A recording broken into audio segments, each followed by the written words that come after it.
Howdy, bourbon fans, and welcome to another episode of Around the Barrel. And today, oh yes, we Canada. We are going over Canadian whiskeys.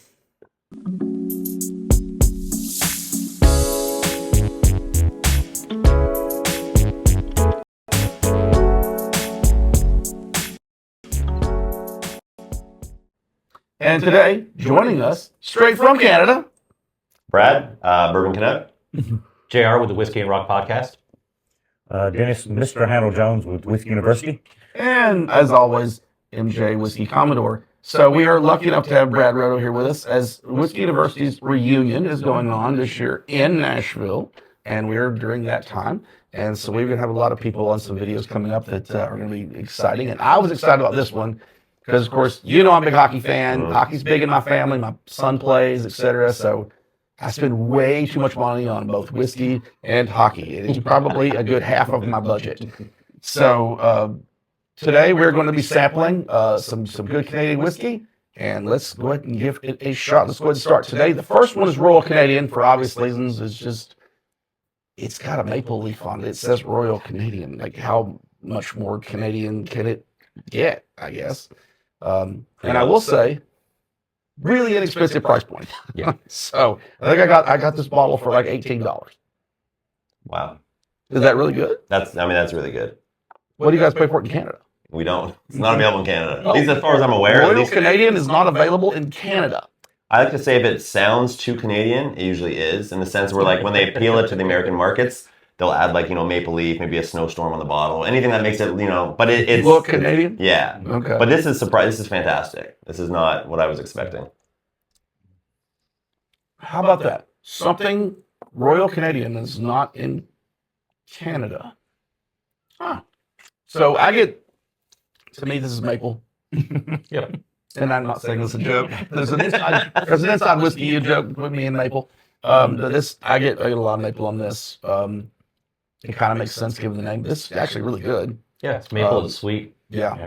But it's not too sweet. No, it's really, really This is good. good. This would be a good sipper. It gets the whole tongue, and for me, some Canadian whiskeys don't do that. And so that's where some of them falter, is I feel like they don't fit on the tongue. Mhm. This one here, I feel it in the entire mouth, which is what I look for in a whiskey. So Yeah, this is excellent. Really, really good. And I will say $18 well spent. Yeah, very well spent. So our second choice is one that, when I first had it, bowled me over. Mm-hmm. So this is a Crown Royal, which I think most Americans think Crown when they think Canadian whiskey, just because it's the most popular.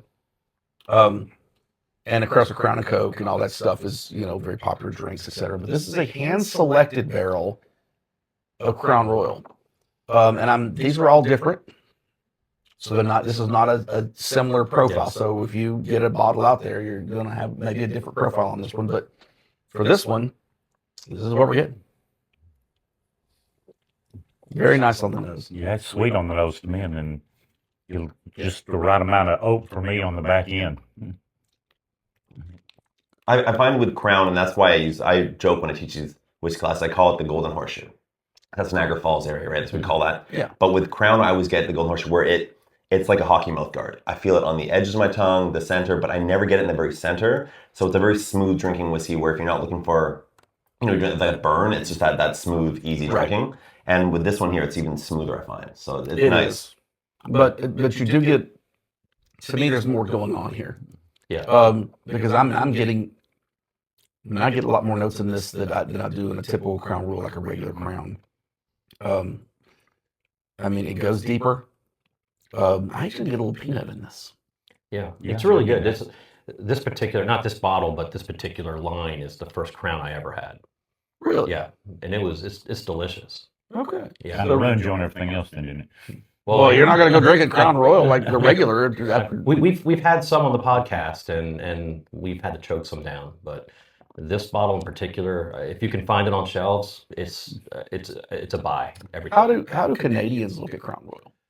I mean, a lot of Canadian whiskey too, it's generational. So like if your dad drank one or your grandfather, and so a lot of them have actually rebranded themselves to kind of get, like when Mad Men and all that stuff launched, right? It was Right. kind of like that was your granddaddy's whiskey. Yeah. Mhm. And so it's one of the things you grow up, like you ask for a Ryan Coke at the bar in college. Chances are it's CC. or chances are it's Crown. It's one of the two, right? Even though it's not a rye. even though it's not a rye, rye, because yeah. all Canadian whiskey is rye. Right. It's classified as Yeah, they rye, call it, right? yeah. Even though there could be zero rye content in it. So it's one of those things they've legally allowed to have names. So it's one everyone drinks it, right? Like, but we Right. also say that, to your point, 70% of Canadian whiskey is sent to the U.S. Correct. So you aren't getting 100% of everything that's fantastic. You may get some stinkers that sneak through, but this, I'd say, was definitely not one of them. I like this. This is really good to me. I mean, I do too. It I mean, lingers again, through I and it's tried this. complex, like you're talking. Yeah, and I get. I want to say I even get more like I want to say bourbony notes on this. I get the peanut. I get a peanut in this. I get a little vanilla in this. I get caramel. I get a lot of caramel. Yeah, I mean, Yeah. you get a lot of bourbon notes. I in get the this. caramel and the vanilla, which to me that's kind of a when I taste something like that, that triggers this is Canadian in my brain. It's just the way that a lot of the Canadian whiskeys kind of have a similar profile like that. Yeah. So Americans sometimes give Canadian whiskey a bad rap, but I don't. I mean, I I like personally enjoy it. I actually really like Canadian whiskey. I like Irish whiskey, and I'm trying so hard to like Scotch. You can't beat Crown Apple either. This, I know it's Jeff's Oh, favorite. Crapples, you just gotta love that. But That was my first handle.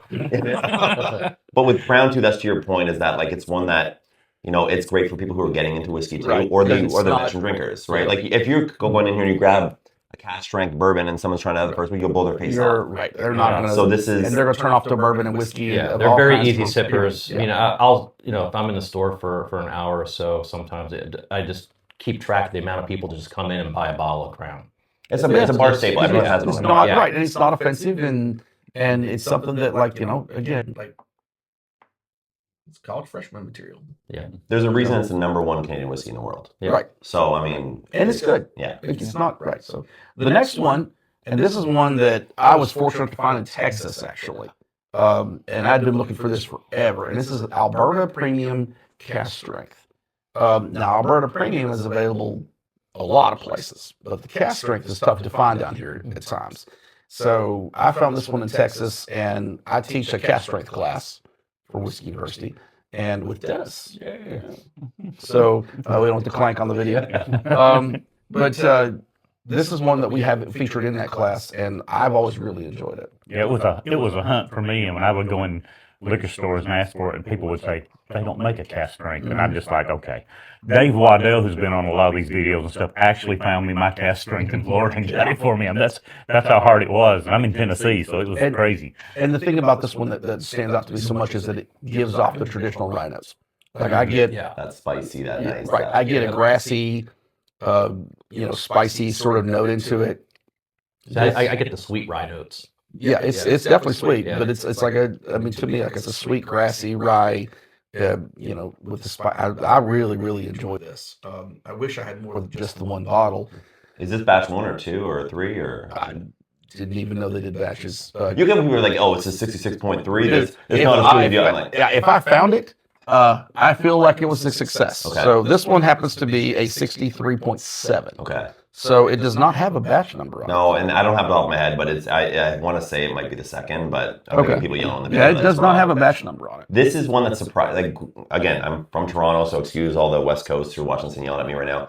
This is not a brand that was one that ever stuck to us. So when Greg first told me about Canadian whiskey, he loves it. He says, "Oh, my favorite brand is Alberta Premium." I'm like, "Oh, this guy knows whiskey," because like again, it was something that you never knew about, and when they came out with this, it totally changed my opinion. Like these guys make fantastic juice, And they're making a lot. and they're making not only for them, but they're making for other people too. which Right. you don't know, They are right? great. They're a big sorcerer in this sense, including. Do we think?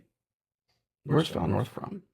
They source from 6 different distilleries. That's what I thought. It was a lot, but I think Alberta is one. I'm sure it is one of them. I'm pretty sure. To me, Alberta is kind of like the MGP of Canada. Yeah. If you They say it's produce a Canadian, lot. but who knows, just guess Alberta, and you may get it And the right. pictures of the facility scream production. Mass production. Yeah. Scream production. So, And I'll say this cask strength drinks is proof.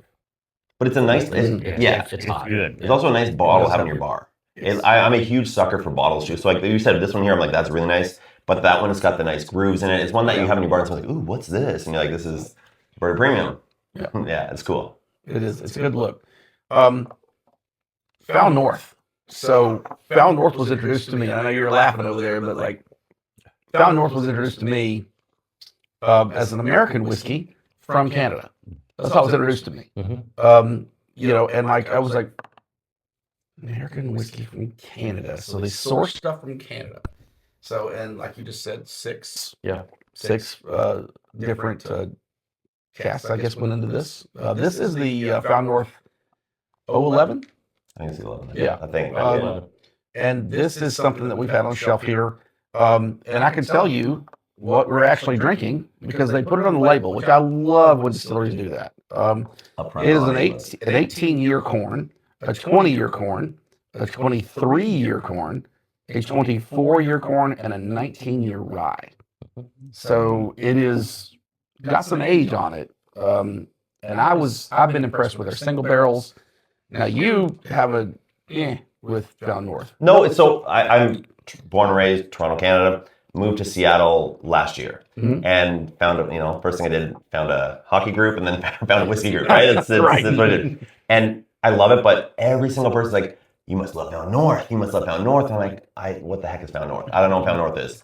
And it's one of those things where it's made and then it's brought down to the US and it's bottled here. I love it, but it was one that I've never heard of before. Right. And like I'm the department head for whiskey, so I'm like slapping myself. I should know this, right? But there's a lot of great whiskeys that happen like that. Right. And when I teach a class, I always remind people, if it sounds too Canadian, it might be. Just look at the back and it says bottled or made here. But this is not one of those. This one here it drinks nice. Yes. I get the whole upper palate too, where it activates, and I love that. I love. My wife is trying to get into whiskey, but she loves the burn. So when I'm drinking one like this, she'll love that feeling of it just burning on the way down. She's like, yeah, it's good. So this is one that I would have at home for that. Well, maybe we fix that. Find me a bottle for it. Yeah. So she would call it a Canadian hug. Well, it's kind of, but that's kind of what it is. But this has really full mouthfeel. This is one, especially after the Alberta cask strength. I'm like, and I can't tell. And I've had this before, so I know it's got a full mouthfeel. You feel the proof a little bit more on this, but I can't tell if it's just because I drank it after the Alberta. Am I getting that big a hug? Well, see, to me, this drinks a lot less than the Alberta. Yeah, so maybe I'm thinking that. Really? I should have cleansed the palate before I did that. Yeah. And when I did, I drank some water, and to me, the difference is it's kind of where the heat is. To me, the Alberta is a little bit hotter. This is warmer. Yeah. Well, this has a lot of depth. Yeah, I'm sitting there just like, there's a lot of flavor. I love that though. That's what I love with the whiskey. I hate the term what is it, the cask hound or proof hound or whatever. Yeah. But I refer to them as proof horse that people are looking for proof. But like I love that. That's my copyrighted term. But I like that whole activated mouth feel where it's just like I finished it now and I'm still feeling it in a good way. Like it's your tongue, the upper palate, the lower palate, other anatomy I don't know about, but it works. It works good. Understood. So, and because we have you here today, we are fortunate enough to surprise. Yeah. So Canadians love hockey, of course. I love hockey. Of course, America's really taking it. You're in Nashville now, and Nashville loves its hockey. So introduce what you brought to us today from Canada, because I had not able to get this in the States. So I'm still not ready to talk about the Olympics and the other stuff, but we'll go there another day. This is Wayne Gretzky Estates. So they're known for their wines, and they branched off into whiskey. It's in Niagara-on-the-Lake in Ontario. This is a signature rye that they came out with special bottling. It's a 5-year rye. It's aged. The cask is an American virgin oak. American virgin oak, but it's once used American barrels recharred with American oak. 100% Bracetto rye. So it's a great offering that they have. It surprised me. I've got a 2-year-old, so when they dropped this, I was up doing the feeding at like 3 a.m. So I got to see this. So I bought 2 bottles right away, and it's sold out right away. So if you can find this, go for it. But I figured a hockey fan like you, we should bring something. Gretzky got me into hockey. Yeah. So my first jersey, because the Preds didn't exist at this point, was an LA Kings jersey, a Gretzky LA Kings jersey, which is sitting upstairs in my closet, that my mother brought back for me on a business trip from LA. That was my introduction to hockey. And I started watching hockey that year, and that happened to be the year that the Kings were in the Cup final with the Canadians, and the last time the Cup was in Canada, in fact, in '93. Yeah. So like I became a hockey fan then. I'll let that one slide there. Yeah. Canadian players are winning it for American teams. Yeah. Hey, it spends more time up here. My favorite trivia joke is that which brothers duo has the most points? It's the Gretzky brothers, because Gretzky's got all his points and his brother's got a handful of points there. So my brother's a great hockey player. I'm more of a journeyman. I'll just be on the team. So that's our joke, is we're the Gretzky brothers. So yeah. Yeah, I gave hockey a shot. My son just ran circles. I still play the father-son game for the travel team every year, but I suck. I'm a big locker room guy. I'm a big locker room presence. So that's what I bring to the table. What I bring to the table is what's sitting, like stuff that's sitting on the table. I bring the bottles that sit on the table. That's about all I'm good for. So we met a lot of those people last time. Oh. In Kentucky, y'all were doing. We jumped in on y'all's We had a trip. good little Good travel people, trip. real good people. Hockey's also one of the only sports where you'll go all out, full athletic abilities, finish the game, and instead of reaching for a Gatorade, you're reaching for a beer in the dressing room. Or you know what I mean? Like it's one of those weird. There's a Facebook thing. I think they're called the Pickle Group or something like that. The pickle team, Yeah, Or it's just talking about like it's like trying to treat adult beer league hockey like As if it's an NHL. NHL, There's interviews on somebody got suspended for drinking a White Claw. And So stuff like yeah, that. well, my team back home is trying to do all that because it's one of those fun things where it makes it fun, right? It does. I'd say all roads lead to beer league hockey. It just some take longer than others. Yeah, well, That's really This is good. nice, right? Like, Yeah, that's really It good. is. It's really good. it was short lived for me, but This was? not the drink, the hockey Hockey dream. career. No, the actual hockey career. But anyway, so guys, get out there and try some Canadian whiskey. I know some people don't necessarily talk great about Canadian whiskey, but the fact of the matter is they produce some really good stuff. They're just drinking the wrong stuff. Yeah, just, I would say give it a that. shot. Reach out to us. We'll point you in the right Yeah, direction. leave us some comments on some things that you might have tried that you've enjoyed. As we just went through some selections that we had and really liked from Canada. So again, Canada, bless us. We love our neighbors to the north, and thank you for joining us on this episode. Drink responsibly when you're out there. Don't do anything stupid. Buy at the right price, and we look forward to seeing you on the next episode.